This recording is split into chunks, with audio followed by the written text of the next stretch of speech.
Hello दोस्तों, स्वागत है आपका मेरे इस सैनिक समाचार चैनल में। दोस्तों, आज की वीडियो में बात करेंगे वन रैंक वन पेंशन को लेकर एक सुप्रीम कोर्ट से ज़बरदस्त अपडेट आ रहा है, जहां पर वन रैंक वन पेंशन पर एक बड़ा फैसला है। और हम बात करेंगे जो ये वन रैंक वन पेंशन का जो फैसला है वो किसके लिए लागू है। और इसमें अभी दोस्तों ये 19 मई का ही अपडेट है, जहां पर वन रैंक वन पेंशन को लेकर किस तरीके से जो है इसको इम्प्लीमेंट करना है। इसके साथ साथ दोस्तों वन रैंक वन पेंशन का जो एक और केस है, जिसमें कि समान पेंशन मिलना चाहिए एक ही रैंक पर, और इसके लिए काफ़ी दिनों तक जो है जंतर मंतर पर धरना प्रदर्शन भी हुआ था और पूरी कोशिश की जा रही थी कि जो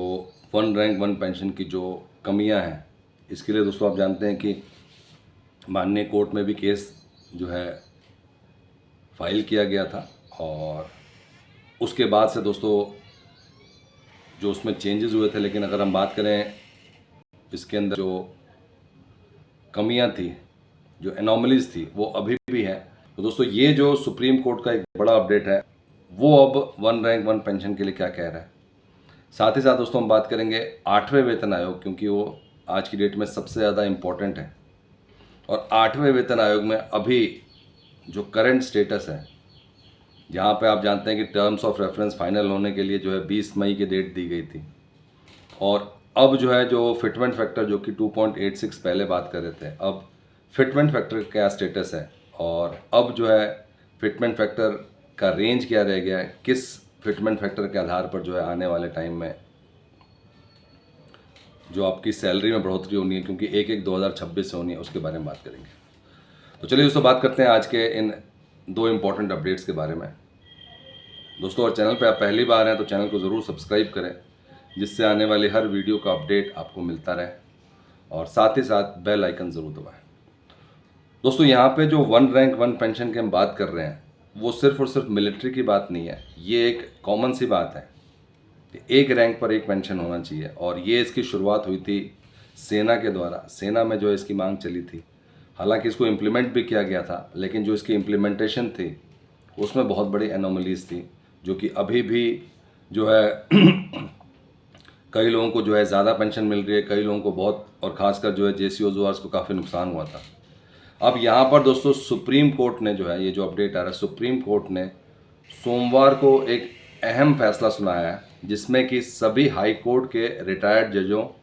को उनकी जो नियुक्ति है, कि कब हुआ, कब नियुक्ति हुआ, किस तरीके से उनका प्रमोशन हुआ, या अतिरिक्त जज होने के आधार पर भेदभाव किए बिना समान और पूरी पेंशन देने का आदेश किया है। जजों और सभी जिला जजों को भी पोस्ट रिटायरमेंट समान लाभ समान रूप से देने का निर्देश जारी किया है। तो यहाँ पर भी दोस्तों वही वन रैंक वन पेंशन का सीधे सीधे जो है इम्प्लीमेंटेशन है, लेकिन ये अभी जो सभी हाई कोर्ट के रिटायर्ड जजों को जो उनकी जो नियुक्ति के आधार पर जो उनका रैंक है, उसके आधार पर या अतिरिक्त जज होने के आधार पर भेदभाव किए बिना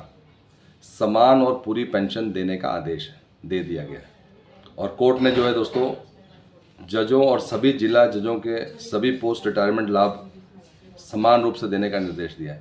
और यहाँ पर दोस्तों ये वन रैंक वन पेंशन कहीं ना कहीं जो है हाई कोर्ट के जज के लिए जो ये निकाला गया है, इससे ये क्लियर होता है कि ये सेम चीज़ जो है, जो भी एनोमलीज है आने वाले टाइम में जो सेना में जो वन रैंक वन पेंशन लागू है, उसमें भी आने वाले टाइम में दूर हो जाएगी, क्योंकि ये अब कहीं ना कहीं सुप्रीम कोर्ट की तरफ से आदेश है। तो इसका जो है जब एक जगह पे पालन हो किया गया है, एक जगह पे इम्प्लीमेंट किया गया, तो बाकी जगह पे भी इम्प्लीमेंट किया जाएगा। तो वन रैंक वन पेंशन के लिए दोस्तों ये एक बड़ी खबर है। इसके साथ दोस्तों अगर हम बात करें नेक्स्ट अपडेट की, वो है 8वें वेतन आयोग को लेकर। और 8वें वेतन आयोग में अब जो है फिटमेंट फैक्टर कहीं ना कहीं 1.95, और वो एक्रोइड फॉर्मूले के हिसाब से चल रहा है, जहाँ पे आपके जो भी एक महीने को जो आपको सैलरी मिलती है उसका बेसिस क्या होता है। अगर हम बात करें 3 यूनिट की, जहाँ पे हस्बैंड वाइफ और बच्चा है, उनको देखकर जो कंजम्पशन है राइस का, वीट का, दाल का, मिल्क का, फ्यूल का, रिक्रिएशन का, वाटर का, इलेक्ट्रिसिटी का, इन सब का जो करंट जो अभी स्टेटस है, करंट जो उसका प्राइस है, उसके बेसिस पे अगर कैलकुलेट किया जाए तो कहीं ना कहीं दोस्तों ये 35,000 से लेकर 37,000 के बीच में। तो जब तक